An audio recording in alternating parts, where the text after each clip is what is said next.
ஓம் சாயி நமோ நமக.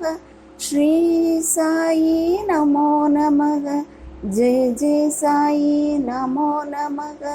சத்குரு சாயி நமோ நமக. ஓம் சாய்ராம்.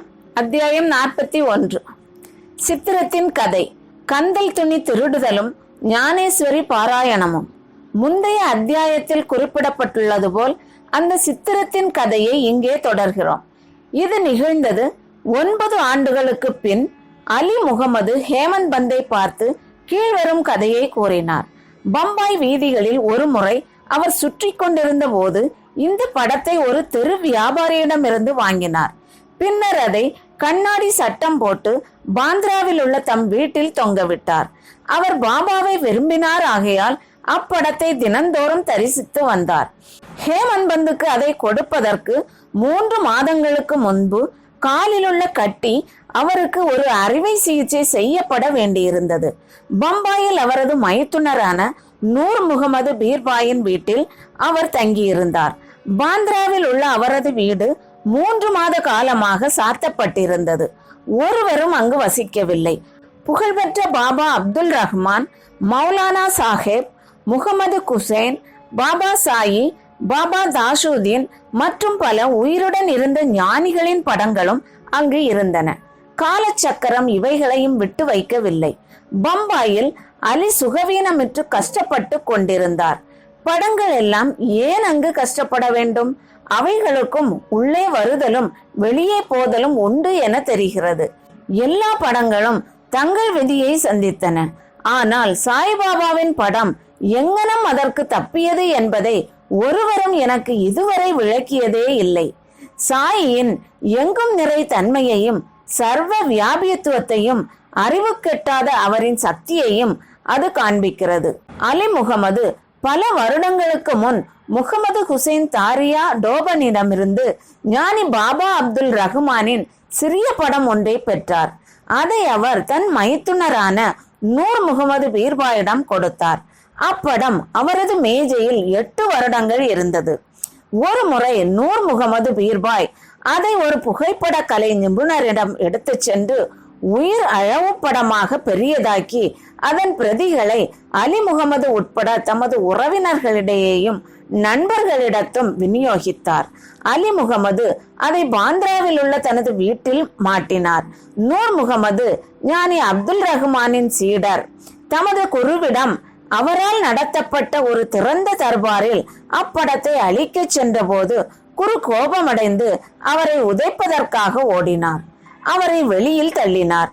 அவர் மிகவும் வருத்தமுற்று மனமுடைந்தார். நூர் தனது பெரும் பணத்தையும் இழந்து குருவின் கோபத்தையும் துன்பத்தையும் பெற்றதற்காக வருந்தினார். அவருடைய குருவுக்கு உருவ ஆராதனை பிடிக்காதாகையால் பெரிதாக்கப்பட்ட அப்படத்தை அப்போலோ பந்தருக்கு எடுத்து சென்று ஒரு படகை வாடகைக்கு அமர்த்தி சென்று நீரில் மூழ்கடித்தார். நண்பர்களையும் உறவினர்களையும் தங்கள் பிரதிகளை திரும்பி கொடுக்கும்படி வேண்டி அவைகளை திரும்ப பெற்றபின் அனைத்தையும் பாந்திரா கடலில் மீனவனை கொண்டு எறிய செய்தார். இச்சமயத்தில் அலி முகமது அவரின் மைத்துனரது வீட்டில் இருந்தார். ஞானிகளின் படங்களை எல்லாம் உடனே தண்ணீரில் மூழ்கடித்து விட்டால் அவரது துன்பங்கள் ஒரு முடிவுக்கு வந்துவிடும் என்று நூர் முகமது கூறினார். இதை கேட்ட அலி முகமது தமது மேதாவை பாந்திரா வீட்டிற்கு அனுப்பி அங்கிருந்த ஞானிகள் அனைவரது படங்களையும் கடலில் எறிய செய்தார். 2 மாதத்திற்கு பின் அலி முகமது தன் வீட்டிற்கு திரும்பியதும் சுவரில் பாபாவின் படம் முன்போலவே மாட்டியிருப்பதை கண்டு வியந்தார். அவரது மேதா இதை தவிர்த்து பிற படங்களை எங்கனம் எடுத்து வந்தார் என்பது அவருக்கு புரியவில்லை. அவரது மைத்துனர் அதை கண்டால் அதையும் வழக்கப்படி செய்து விடுவார் என்று பயந்து உடனே அப்படத்தை எடுத்து அலமாரியில் வைத்து விட்டார். யார் அப்படத்தை நன்றாக வைத்து காப்பாற்றுவார்கள்? அதை என்ன செய்ய வேண்டும் என்று அவர் யோசித்துக் கொண்டிருக்கையில் மௌலானா இஸ்மோ முஜாவர் என்பவரை சென்று பார்த்து அவர் கூற்றுப்படி செய்ய வேண்டும் என்று சாய்பாபாவை தெரிவித்தது போல் இருந்தது. தீவிர ஆலோசனைக்கு பின் இருவரும் அப்படம் அண்ணா சாஹேப்புக்கு அன்பளிப்பு செய்யப்பட்டால் அவர் அதை நன்கு பாதுகாப்பார் என்று தீர்மானித்தனர். பின்னர் இருவரும் ஹேமந்த் பந்தின் இல்லத்திற்கு சென்று தக்க சமயத்தில் அதனை வெகுமதியாக அளித்தனர். கந்தல் துணி திருட்டும் ஞானேஸ்வரி பாராயணமும். தானே ஜில்லாவில் உள்ள டாகனுவின் மம்லதார் பி.வி. தேவ் நெடுநாளாக ஞானேஸ்வரியை மற்ற நூல்களுடன் பயில வேண்டுமென்று ஆர்வம் கொண்டிருந்தார். தினந்தோறும் அவருக்கு பகவத்கீதையின் ஒரு அத்தியாயத்தை மற்ற புத்தகங்களின் சில பகுதிகளையும் படிக்க இயன்றது. ஆனால் ஞானேஸ்வரியை கையில் எடுத்தவுடன் ஏதாவது ஒரு தடை ஏற்பட்டு அதை படிக்க முடியவில்லை. 3 மாத விடுமுறையில் சிரடிக்கு சென்று பின்னர் பவுண்டில் உள்ள தனது சொந்த வீட்டிற்கு சென்றார். அங்கு அவர் மற்ற புத்தகங்களை படிக்க முடிந்தது. ஆனால் ஞானேஸ்வரியை பிரித்த போது சில நூதனமான சம்பந்தமற்ற அல்லது தீய எண்ணங்கள் அவர் மனதில் திரளாக தோன்றி அவரது முயற்சியை தடை செய்தன. எவ்வளவு அதிகமாக முயற்சி செய்த போதிலும் அப்புத்தகத்தின் சில வரிகளை கூட அவரால் எளிதாக படிக்க முடியவில்லை. எனவே பாபா அப்புத்தகத்தின் மீது தனக்கு அன்பு ஏற்படும்படி செய்து படிக்க கட்டளையிடும் போதுதான் தாம் அதை பயில ஆரம்பிக்க வேண்டும் என்றும் அதுவரை அதை படிக்க கூடாது என்றும் தீர்மானித்தார்.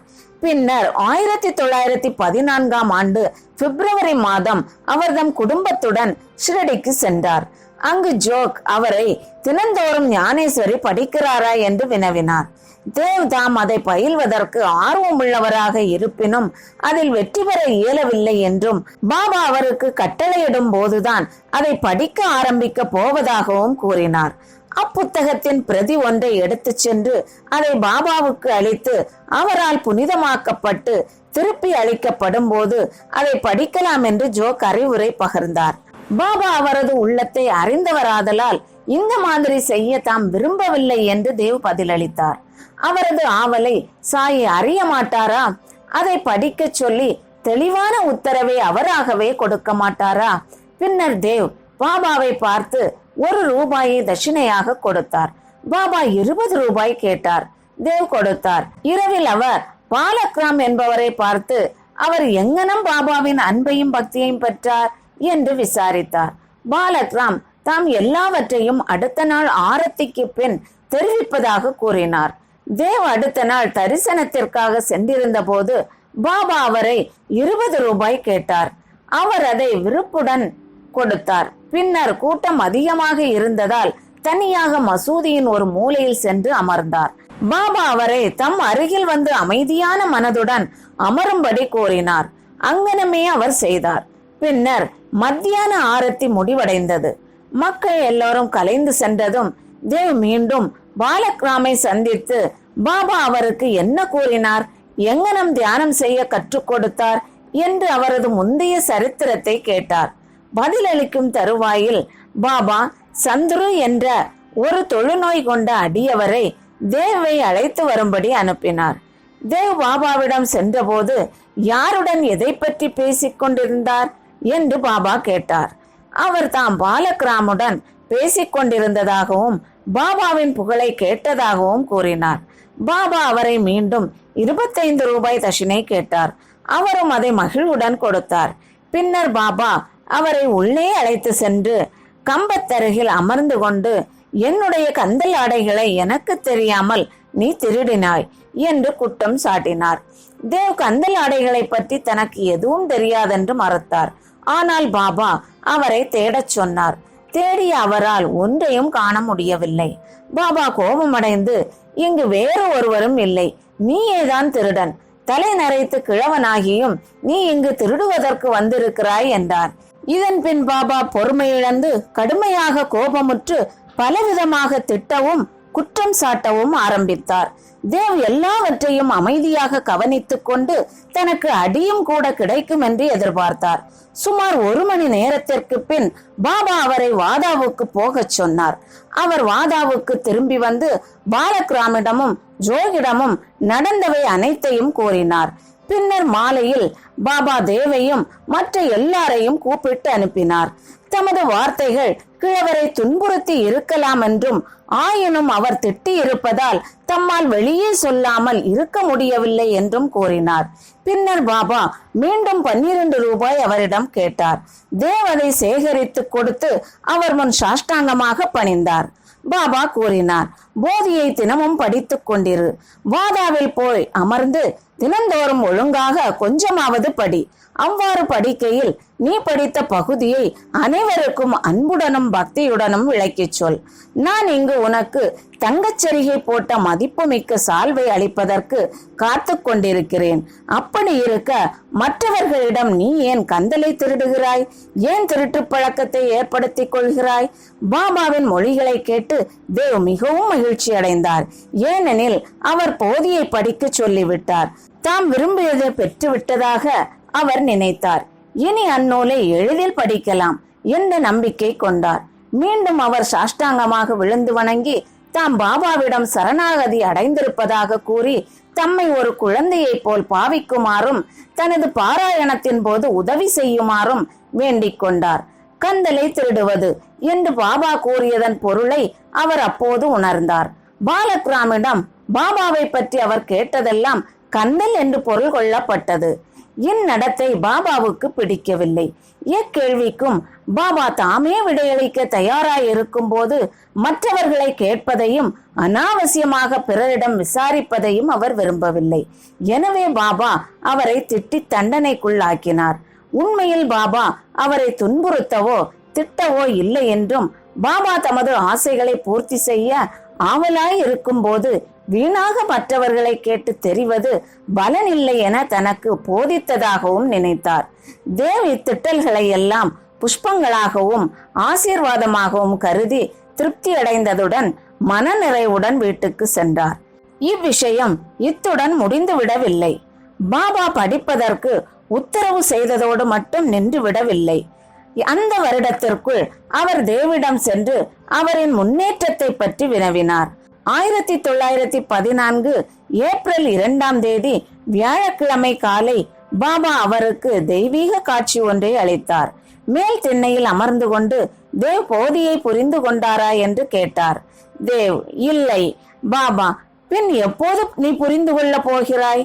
தேவ் அழுகை பொங்க, நீங்கள் உங்கள் அருளை பொழிந்தாலன்றி பாராயணம் ஒரு தொந்தரவாகவும் புரிந்து கொள்ளுதல் கஷ்டமாகவும் இருப்பது நிச்சயம். பாபா, படிக்கும் போது துரிதமாக படி. எனது சன்னிதானத்தில் என் முன் படி. தேவ், எதை நான் படிக்க வேண்டும்? பாபா, ஆத்தியாத்மிகம் படி. தேவ் நூலை கொணர்வதற்காக சென்றபோது காட்சியிலிருந்து விடுபட்டு முழு விழிப்புணர்வு எய்தினார். தேவ் பெற்ற அளவற்ற மகிழ்ச்சியையும் பேரானந்தத்தையும் கற்பனை செய்து பார்த்தலை நமது வாசகர்களுக்கே விட்டு விடுகிறோம். ஸ்ரீ சாயியை பணிக.